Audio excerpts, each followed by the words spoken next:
Hello, welcome to another round with Grixis Twin playing against Jake Mondello. Uh,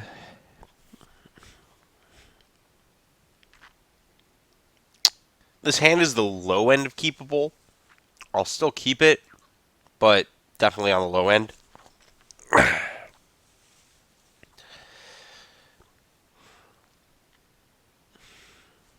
If Spellsnare was a remand or anything that actually got me further into the game, it would be better. It would be low to, you know, if this is like bare minimum keepable, it would be like below average keepable. If that Spellsnare was Kolaghan's command, I would ship because my hand doesn't do anything.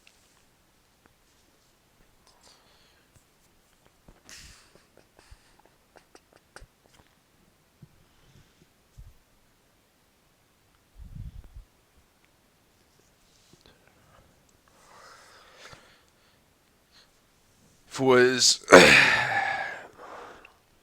it was a bolt or a terminate instead of the spell snare. So the thing about spell snare is that it's just like getting into scenarios where the snapcaster at spell snare is great is very situational. Whereas if it like was a bolt or a terminate there, there's a chance that the hand is just terrible. But when the hand is good, it's actually just a pretty like very good because like the snap bolt matchups are great. Like when you get into a matchup where you are like snap bolting is profitable and you get to do it, it's just insane. Just always absurdly good, which is part of the reason why you are playing Snapcaster in the first place. But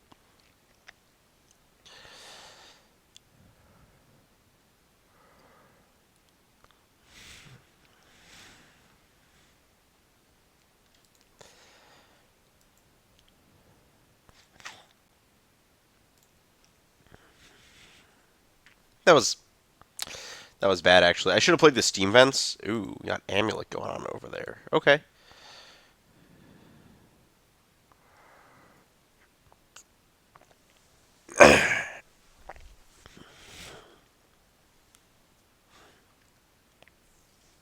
I should have played Tap Steam Vents into Tap Blood Crypt. I was trying to be cute and conserve information and pretend like I'm Jund with no one drop, but that's just dumb because I could have gone Vents into Blood Crypt tapped and taking less damage.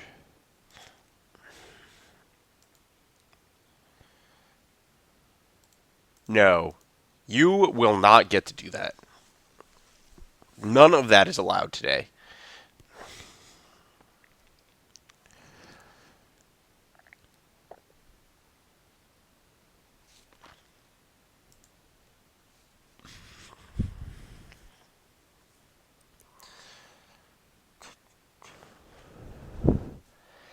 This is getting real bad real fast. Sure.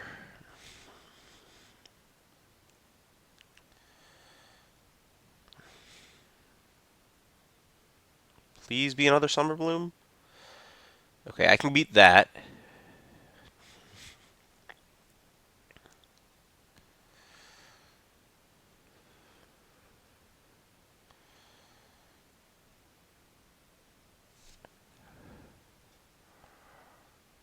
Well,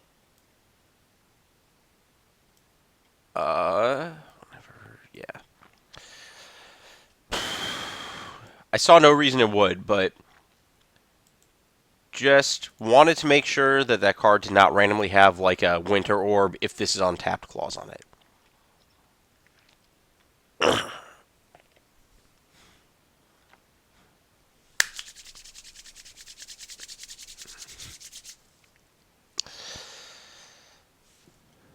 Well,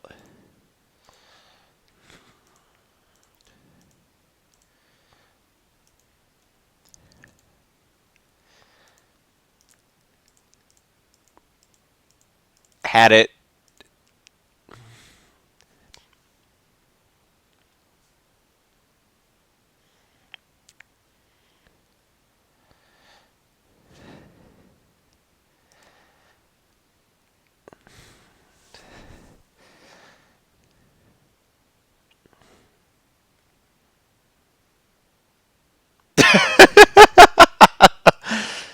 Okie dokie. So, I like these ones, and I like these ones. Dispel is very good here. I'm not a big Spell Pierce fan. Spell Snare is okay.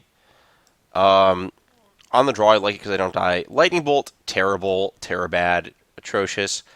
I usually cut down on Kolagon's command. I think that it's clunky, and I think that fighting over their amulets is a quick way to lose. Uh, what else do I leave? I think it was like these two that I brought in. I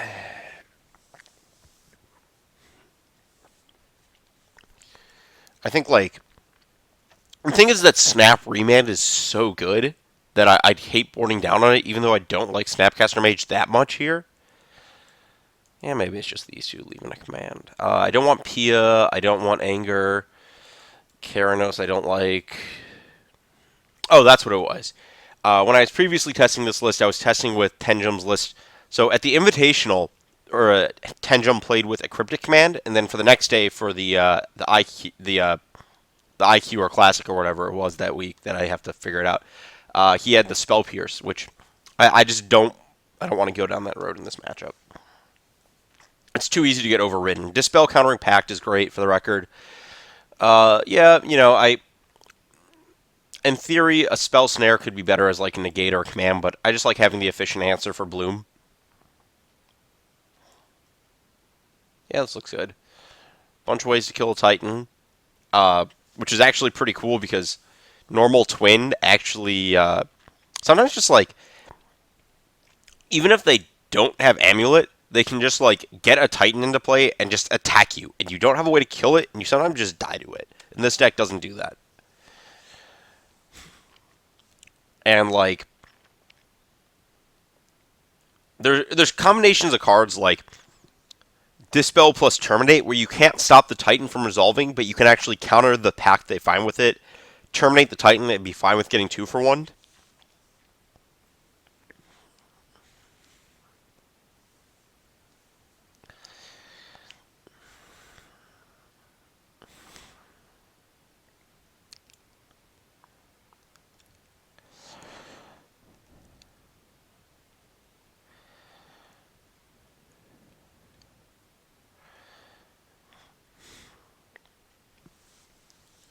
We are out of contention for this event already, but actually 160, yeah, definitely. Bad breaks, but 2, 4, 8, 16, 32. So there's 8 rounds. Just play to get prizes. Just battle to battle with modern decks.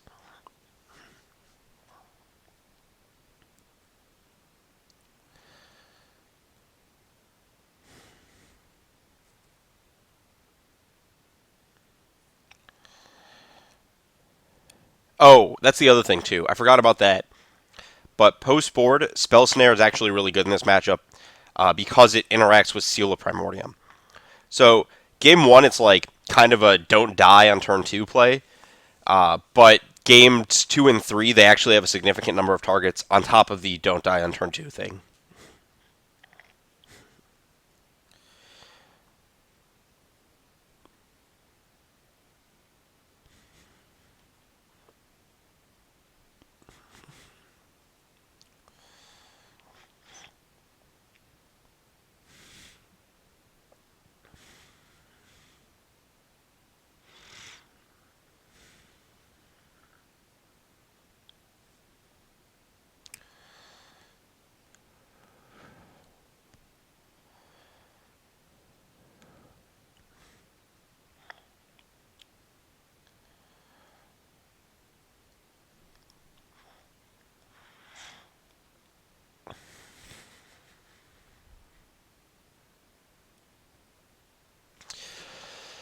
So I'm willing to keep this for 2 reasons.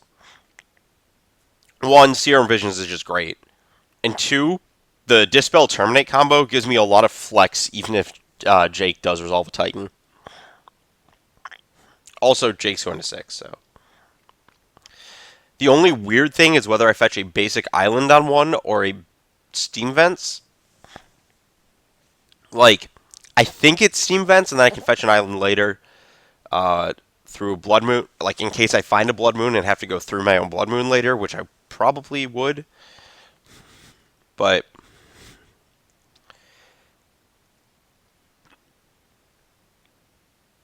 there's like sequences where I get punished for it, and I think that they're less common than sequences where I like just don't find a blood moon and want that.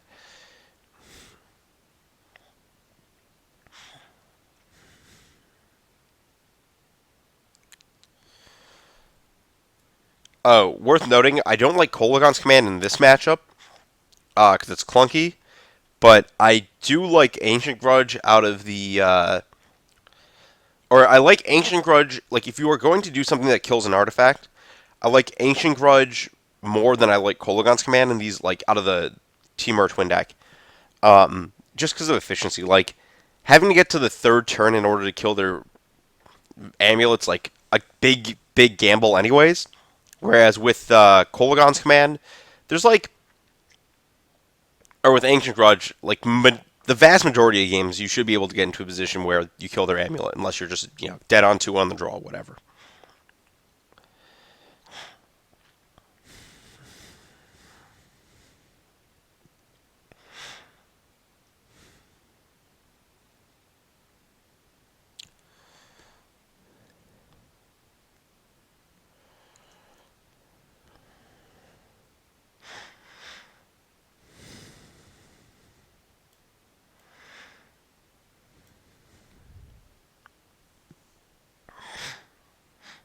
What am I trying to scry for?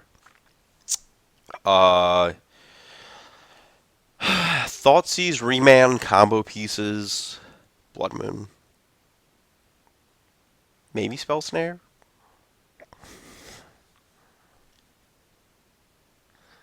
lands. Not, I'd scry a Kolagon's command, another. Well,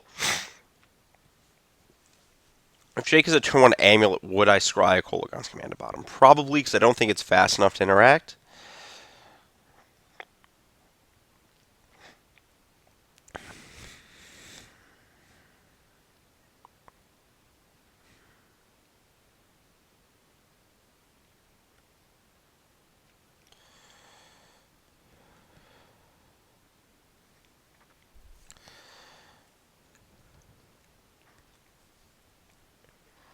Let's see. I'd ship more snaps. Would I keep a click?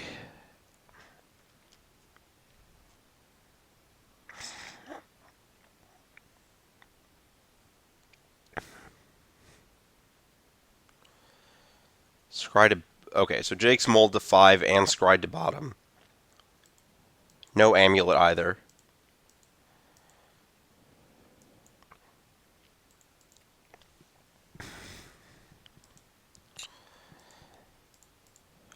So, I think I want the twin and I don't want the land. Like, I don't want the twin in the immediate sense, but I don't have any real immediate needs for anything right now.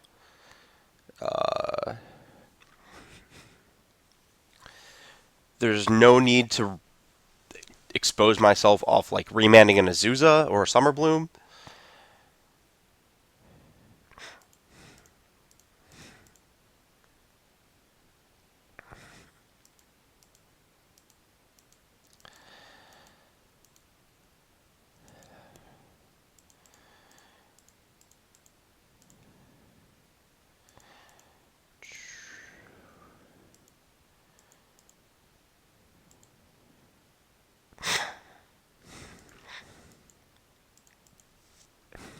I like the aggressive play there because I have double Exarch.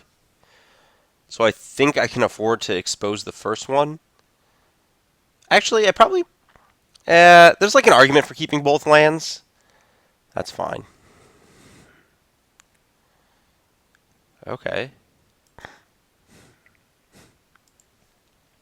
Well, new plan.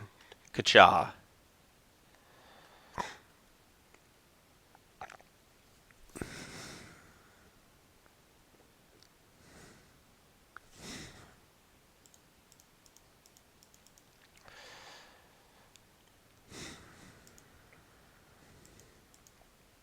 Just continue to add power to the board. Force Jake into spots where he's going to have to exhaust his gemstone mines.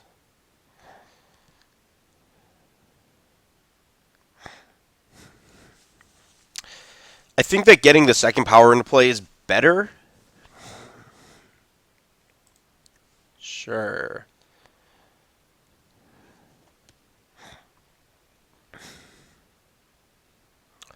Then waiting a turn to keep Jake off Titan, potentially.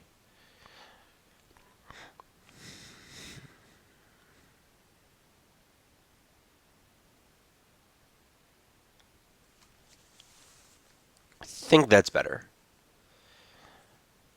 Because the extra turn only generates a damage of attacking with the Exarch, whereas this actually lets me have mana up to fight the way I would like to fight that turn.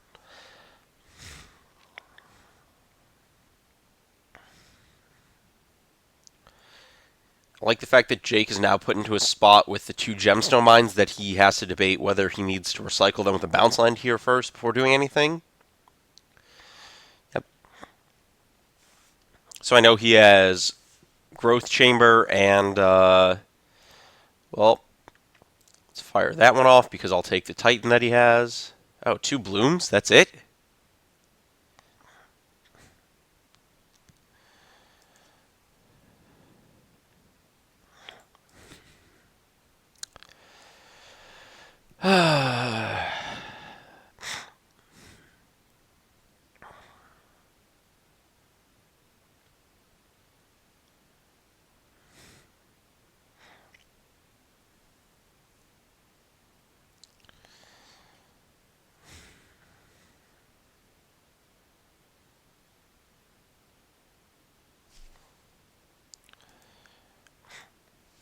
Maybe I was supposed to snare that just to buy myself some time.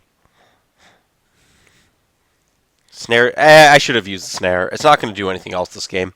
There's 2 seals already in play.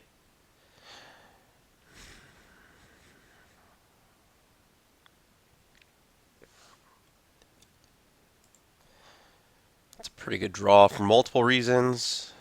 Yeah.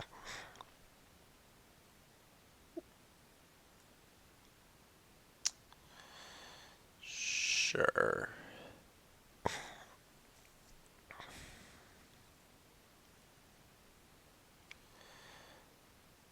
Also sure.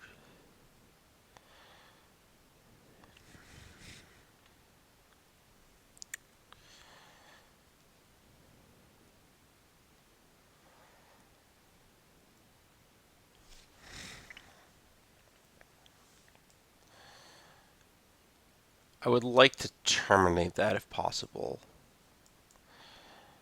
rather than use my remand on it. Because once the amulet hits, my remand gets much better because stopping the Titan that like immediately is really big. Um,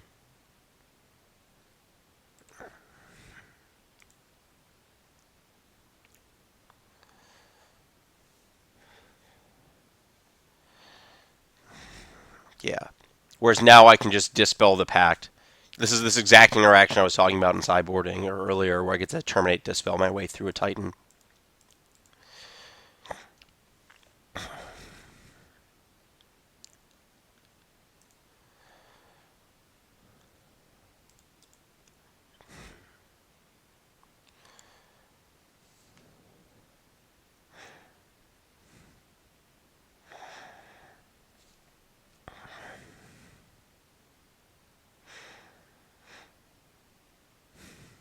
Did he draw another Titan? Oh, okay, that's fine. I forgot that cost mana to do. I was just assuming it would happen.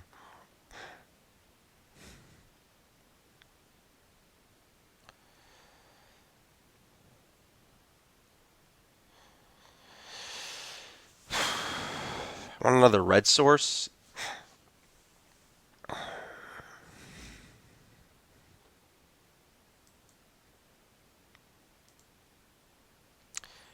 Really?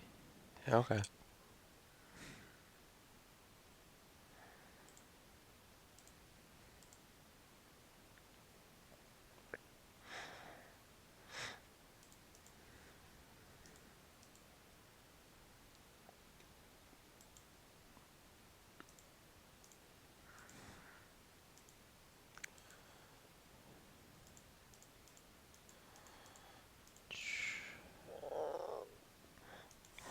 Perfect.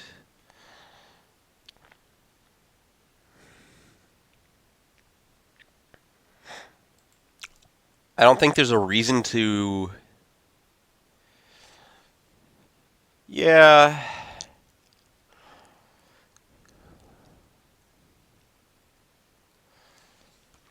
I'm not. I'm not sure I'm playing that versus holding it for looting.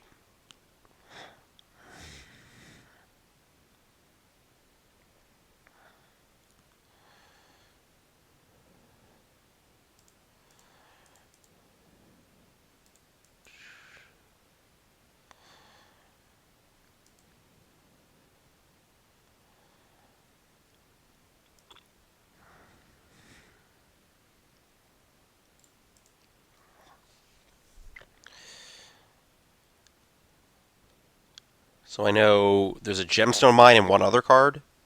I have an out to.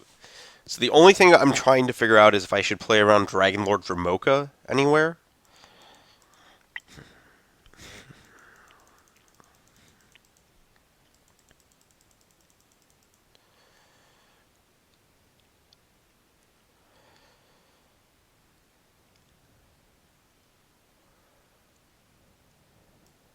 Sure.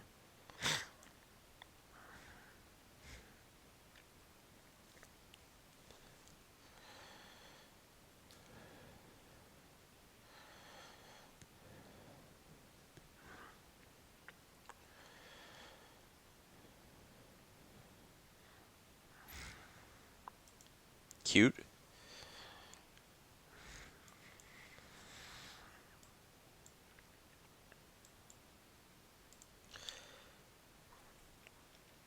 It's possible that one of those things was a Vesuva that I never realized existed.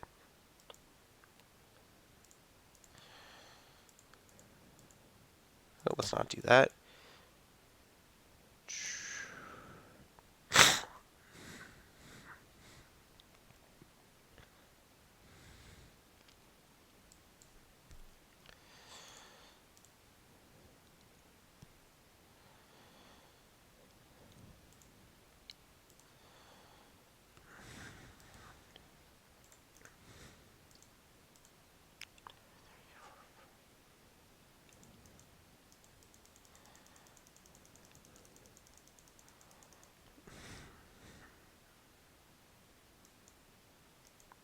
Weird. That does not appear to make sense that you would mill yourself for one there when your deck has tutor targets that you actually need to find. 1, 2, 3, 4, 5, 6. 1, 2, 3, 4, 5. So Jake is 1 mana off of being able to double Titan here. So Titan through Remand. So I'm in good position to remand a Titan, then Thoughtseize it if that comes up.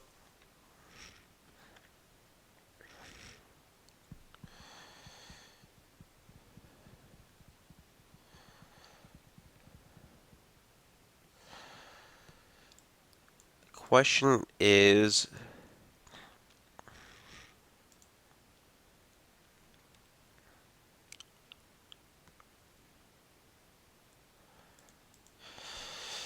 I think I'm supposed to snap here. So I want onboard pressure, even though it does make me worse against a potential Dragon Lord Dramoka.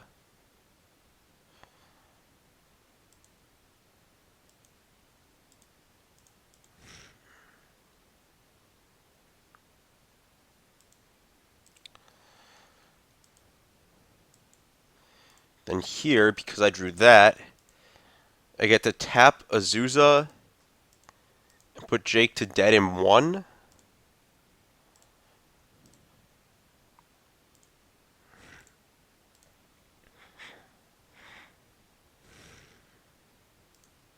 He was supposed to loot in response there, so he could potentially draw a land and Titan through a remand.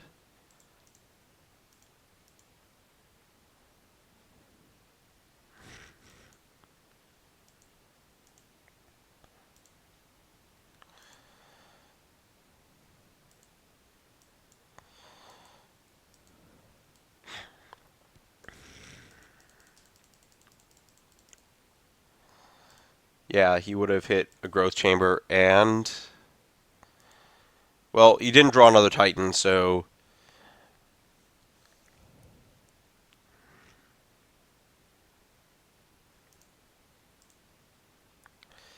I just don't want to think about it.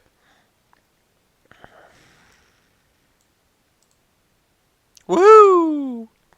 Well, game one we truly deserved it, which is what we get for putting Splinter Twin in our deck. And game two just kind of showed how the Twin deck can systematically dismantle everything the Amulet player is doing, even without needing anything. So Jake mulled a 5 there, and it was a pretty reasonable game for a lot of it. So with the 7, it could have been a lot more interesting.